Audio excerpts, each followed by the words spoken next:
നമസ്കാരം പ്രിയ സുഹൃത്തുക്കളെ, നിങ്ങൾക്ക് ഏവർക്കും വിജീസ് ബ്യൂട്ടി ആൻഡ് സ്പെഷ്യൽ കുക്കറി വ്ലോഗിലേക്ക് സ്വാഗതം. ഇന്ന് ഒരു ചെറിയ ഓണത്തിന് വേണ്ടുന്ന ഒരു വ്യത്യാസമായ പായസമാണ് കാണിക്കാൻ പോകുന്നത്. അത് നമ്മുടെ ഗ്രീൻ പീസ്, പച്ചപ്പട്ടാണി, നമ്മൾ ഫ്രോസണും അല്ലാതെ മാർക്കറ്റിൽ തണുപ്പ് സമയത്ത് ഇപ്പം കിട്ടുന്നില്ല, അതിട്ട് അത് അരച്ച് അത് ചേർത്ത് പാലിലുണ്ടാക്കിയ ഒരു പായസമാണ്. കുറച്ച് ചൗരിയൊക്കെ ചേർത്തിട്ടുണ്ട്. അപ്പോൾ ഒരു വ്യത്യസ്തമായ പായസമാണ്, ഗുണവുമാണ്, പ്രോട്ടീൻ സമൃദ്ധവുമാണ്, നല്ല പച്ച കളറും ഉണ്ട്, വേറെ ആർട്ടിഫിഷ്യൽ കളേഴ്സ് ചേർത്തിട്ടില്ല. അപ്പോൾ അത് ചേർത്തൊരു പായസമാണ് കാണിക്കാൻ പോകുന്നത്. അപ്പോൾ എല്ലാവരും ഇതൊന്ന് കാണുക, കണ്ടിട്ട് ഉണ്ടാക്കി ഓണത്തിനുണ്ടാക്കി നോക്കുക. അല്ലാതെയും ഉണ്ടാക്കാം, കാരണം കളറും വ്യത്യസ്തമാണ്, ഗുണവും ഉണ്ട്, ടേസ്റ്റും ഉണ്ട്. അപ്പോൾ ഇത് കുറച്ച് കണ്ടൻസ് മിൽക്ക് ചേർത്തുണ്ടാക്കുന്നതായിരിക്കും നല്ലത്. അപ്പോൾ കുറച്ച് ടേസ്റ്റും കിട്ടും കൂടുതലായിട്ട്. അപ്പോൾ നമുക്ക് ഇതെങ്ങനെയാണ് ഉണ്ടാക്കുന്നത് കാണാം. ഈ ഓണത്തിന് തീർച്ചയായിട്ടും ഉണ്ടാക്കിയിട്ട് അഭിപ്രായങ്ങൾ പറയുക. നിങ്ങൾക്ക് ഈ വീഡിയോ എന്തെങ്കിലും ഉപകാരം ചെയ്യുന്നുണ്ടെങ്കിൽ സബ്സ്ക്രൈബ് ചെയ്യാൻ മറക്കരുത്. നിൽക്കുന്ന നിപ്പിന് പച്ചക്കളറിലൊരു പായസം ഉണ്ടാക്കണമെന്ന് കൊതി തോന്നി. അപ്പോൾ പച്ചക്കളർ കൊടുക്കണമെങ്കിൽ അടുത്ത തലയിൽ പോയത് ഗ്രീൻ പീസ് ആയിരിക്കും നല്ലത്. ഓഫ് സീസണാണ്, ഗ്രീൻ പീസ് ഫ്രഷ് ആയിട്ട് മാർക്കറ്റിൽ ഇല്ലാത്ത സമയം. അപ്പോൾ ഫ്രീസറിൽ കുറച്ച് ഗ്രീൻ പീസ് ഇരിപ്പുണ്ടായിരുന്നു. അപ്പോൾ അതിട്ട് കലാപരിപാടി ചെയ്യാമെന്ന് വിചാരിച്ച് അങ്ങനെ എൻ്റെ കയ്യിലുള്ള ഫ്രീസറിലെ ഫ്രോസൺ ഗ്രീൻ പീസ് അത് ഇവിടെ എടുത്ത് വെച്ചിട്ടുണ്ട്.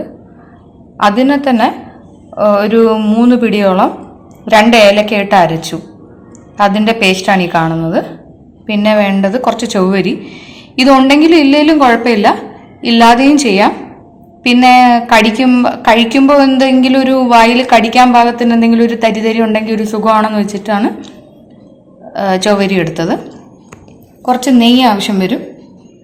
പിന്നെ ഇപ്പോൾ കയ്യിലുള്ള ബ്രൗൺ കളറിലെ ഈ ഷുഗറാണ്, എന്തൊക്കെയോ മോഡിഫൈഡ് വെറൈറ്റിയാണ്. റെഗുലർ ഷുഗർ ഉപയോഗിച്ചാൽ മതി.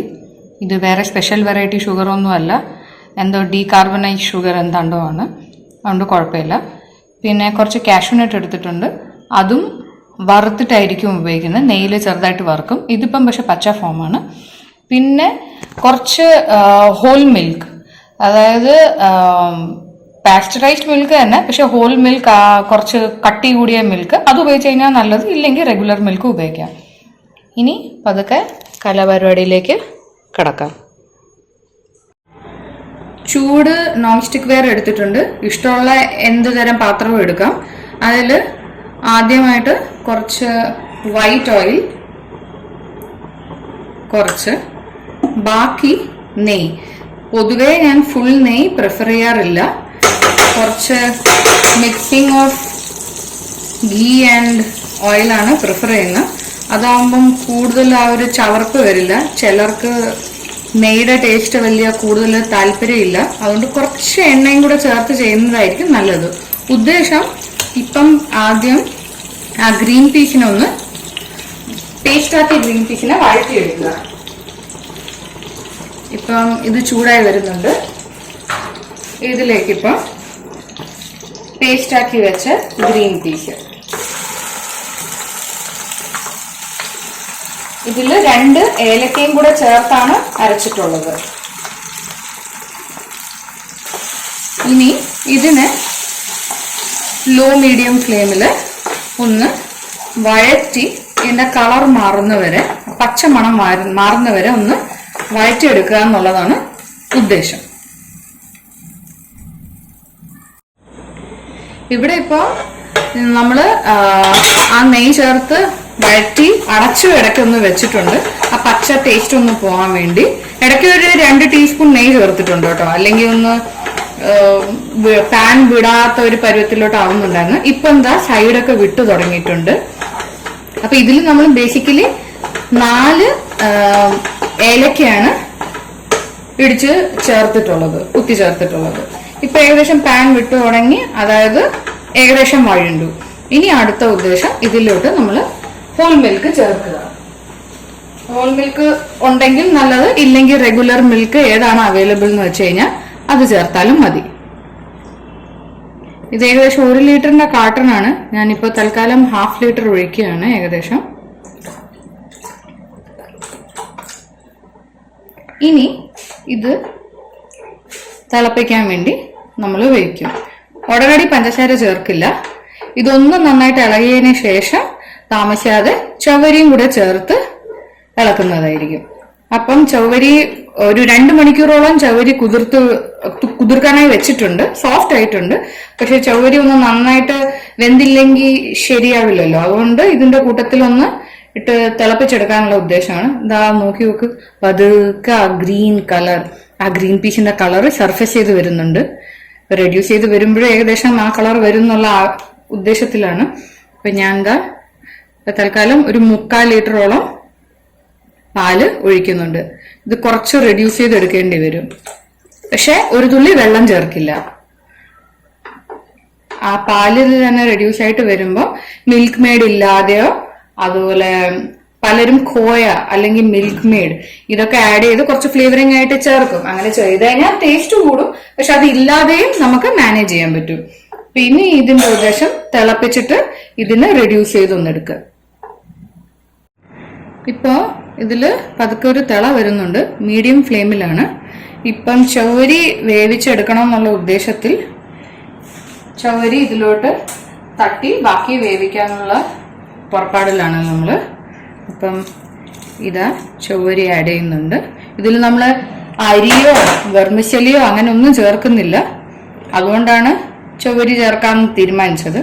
ചവ്വരി ഇല്ലാതെയും ചിലപ്പോൾ ഒരുപക്ഷെ നല്ലതായിരിക്കും. പക്ഷെ നമ്മുടെ മലയാളി ടേസ്റ്റിനനുസരിച്ച് എന്തെങ്കിലും പായസം എന്ന് പറഞ്ഞു കഴിഞ്ഞാൽ വായിൽ എന്തെങ്കിലും കടിക്കാൻ കിട്ടണ്ടേ. അപ്പൊ അതിന് കോമ്പൻസേറ്റ് ചെയ്യാൻ ചവ്വരി നല്ലതായിരിക്കും. അതുകൊണ്ടാണ് ചവ്വരി ഇട്ടത്. ഇപ്പൊ ഇതിട്ട് നമുക്ക് ഒരു മീഡിയം ഫ്ലെയിമിലിട്ട് ഇതൊന്ന് വേവിച്ച് കുറുക്കുകയും വേണം, ചവ്വരിയും വേവണം. ആ ഉദ്ദേശത്തിലാണ്. അപ്പൊ കുറച്ച് കഴിഞ്ഞ് നമുക്കൊന്ന് ചെക്ക് ചെയ്യാം.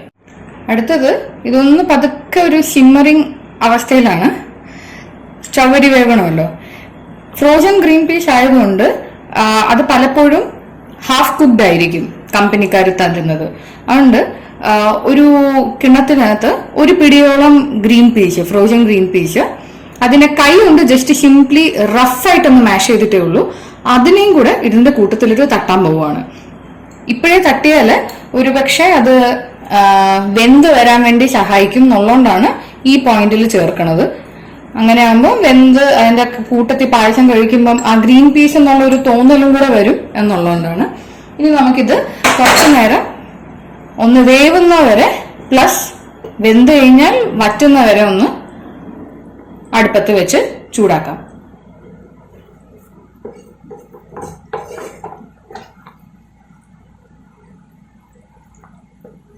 ഇപ്പം ഏകദേശം പാലിടയ്ക്ക് കുറച്ച് ചേർത്തു. കാരണം നന്നായിട്ട് കട്ടി കൂടുന്നുണ്ടായിരുന്നു. അതൊരു പക്ഷെ ഈ ഗ്രീൻ പീസ് അരച്ച് ചേർത്തിട്ടുണ്ടല്ലോ നമ്മള്, അത് പ്ലസ് ചവ്വരിക്ക് നല്ലൊരു കൊഴുപ്പ് കൂട്ടുന്ന ഒരു പ്രവണത ഉണ്ടല്ലോ, അത് കാരണം. ഇപ്പം നമ്മൾ ഇനിയിപ്പോഴാണ് മധുരം ഇടാൻ പോണത്.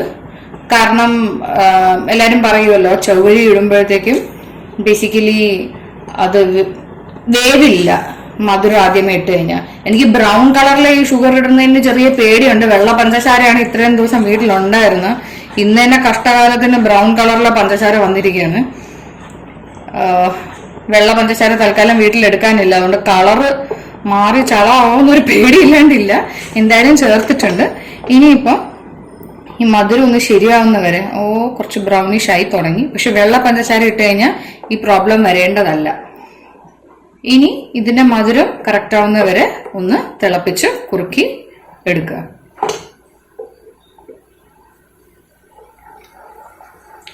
അങ്ങനെ ഗ്രീൻ പീസ് ഇട്ടുള്ള പായസം ഉണ്ടാക്കി കഴിഞ്ഞു.